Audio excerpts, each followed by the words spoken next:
বাংলাদেশের প্রথম হজ ফ্লাইট পৌঁছে গেছে সৌদি আরবের জেদ্দায়। ফ্লাইটটি বৃহস্পতিবার স্থানীয় সময় সকাল 11:15টায় জেদ্দার কিং আব্দুল আজিজ বিমানবন্দরে অবতরণ করে। প্রথম ফ্লাইটে যাত্রীর সংখ্যা ছিল 410 জন। বিমানবন্দরে হাজিদের অভ্যর্থনা জানান সৌদি আরবে নিযুক্ত বাংলাদেশের রাষ্ট্রদূত ড মোহাম্মদ জাবেদ পাটোয়ারি, কনসাল জেনারেল মোহাম্মদ নাজমুল হক, সৌদি আরবের হজ ও ওমরা মন্ত্রণালয়ের ডেপুটি মিনিস্টার আয়েত আল খায়ামি সহ রিয়াদে বাংলাদেশ দূতাবাস।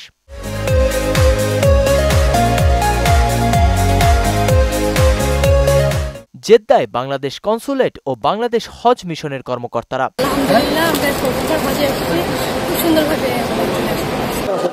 আলহামদুলিল্লাহ, খুবই সুন্দর সফর হয়েছে। আল্লাহ তাআলা আমাদের হজটা যাতে হজ্জে মাবরুর হিসেবে কবুল করে, এটাই আল্লাহর কাছে আমাদের কামনা। অনেকদিনের ইচ্ছা ছিল, চাকরির শেষ পর্যায়ে এবং এই আশা আল্লাহ পূরণ করছে। এই জন্য আল্লাহর কাছে লাখো কোটি শুকরিয়া। আপনার কাছে সবার কাছে দোয়া চাই যেন আমার হজটা সহজ হয়, সঠিকভাবে হজটা পালন করতে পারি।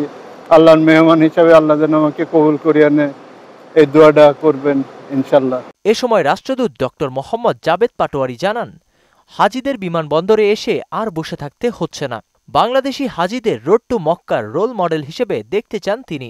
আসলে আমাদের জন্য এটা একটা খুশির দিন, এবং আমার কাছে এটা আরও খুশির দিন এই জন্য বিকজ এখানে যারা এই মক্কা ইনিশিয়েটিভের সাথে সংযুক্ত, এই ইমিগ্রেশন থেকে নিয়ে শুরু করে অন্যান্য সকল সংস্থার প্রধানরা এখানে ছিলেন এখানে, এবং তারা আমাকে যেটা বললো যে আমরা এখন বাংলাদেশকে এই মক্কা ইনিশিয়েটিভের রোল মডেল হিসেবে অন্যান্য সকল দেশে তুলে ধরতে চাই। বৃহস্পতিবার হজরত শাহজালাল আন্তর্জাতিক বিমানবন্দরের কনকোর্সে বিমান বাংলাদেশ এয়ারলাইন্সের হজ ফ্লাইট 2024-এর উদ্বোধন করা হয়।